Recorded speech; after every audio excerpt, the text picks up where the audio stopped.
Hi everyone, and welcome to my channel, where I talk about everything mythical, historical, and legendary.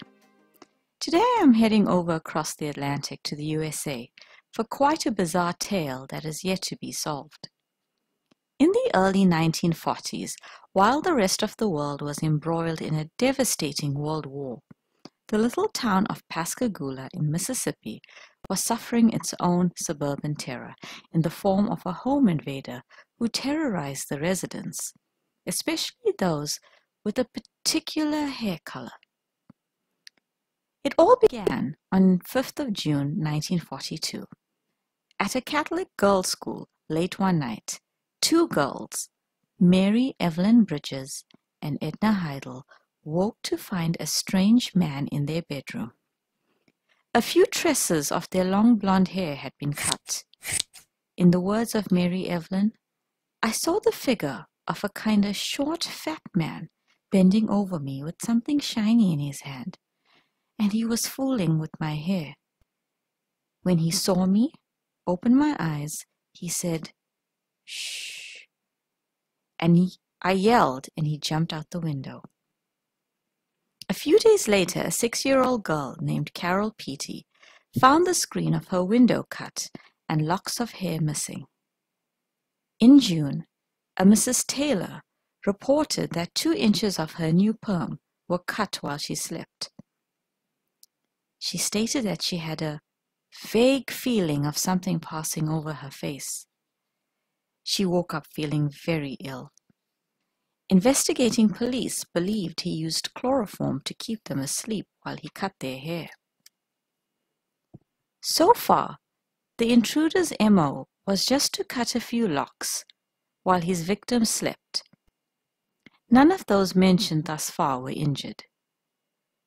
His MO would change, however. On June the 13th, just after midnight, Terrell Heidelberg and his wife were brutally attacked in their sleep.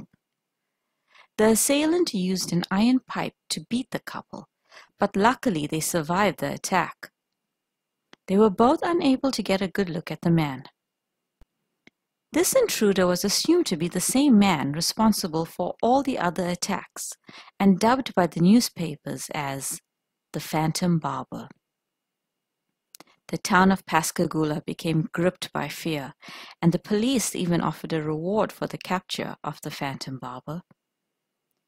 2 months later, 57-year-old William Dolan was arrested.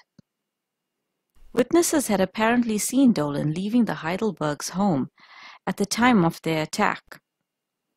To seal his fate, when the FBI investigated, they found locks of blonde hair in his house. Some of these were later identified as belonging to Carol Petey. Dolan was found guilty and sentenced to 10 years in prison, but only for the attack on the Heidelbergs. He has always pleaded his innocence, however. William Dolan was a chemist who was educated in Germany. There were rumors that he was a Nazi sympathizer, and this might have led to the locals' animosity towards him. Furthermore, the judge who sentenced him was none other than the father of Mr. Heidelberg.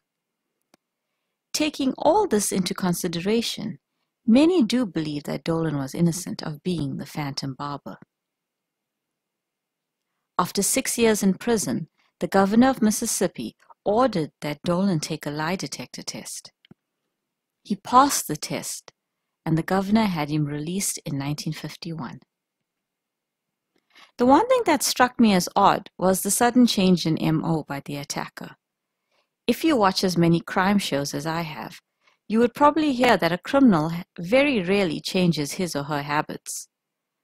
To go from cutting hair whilst using chloroform to bludgeoning a couple almost to death seems like a stretch.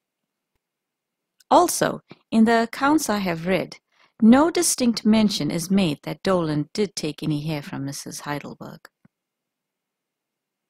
Sandra Moncrief, author of a book on the Phantom Barber, was a native of Pascagoula. She was a little girl at the time. She remembered the panic generated by the hair-loving menace and the paranoia of her own parents in keeping her safe, due to the fact that she herself had long blonde hair. She doesn't believe Dolan was the Phantom Barber, but does believe that the Barber and Heidelberg attacks were two completely separate incidents.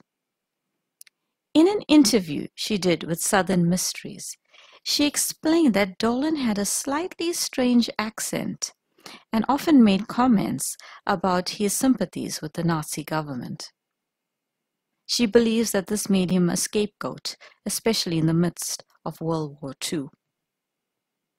She also cryptically revealed that she has her own suspect, a local man whose own relatives have approached her claiming his guilt.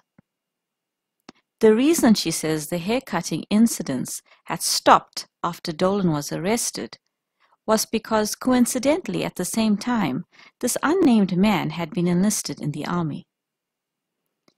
Moncrief also explained in the interview that the locks of hair found in Dolan's house was planted. In the midst of the Phantom Barber panic, authorities desperately felt they needed to make an arrest. I have placed a link to the interview in the description box below. William Dolan will always be linked with the Phantom Barber of Pascagoula. And if he is innocent, as many now believe that he is, it is most unfortunate, but I'm hoping that Moncrief's suspect's name will soon be revealed. Thank you for watching. Please subscribe to my channel for more content like this.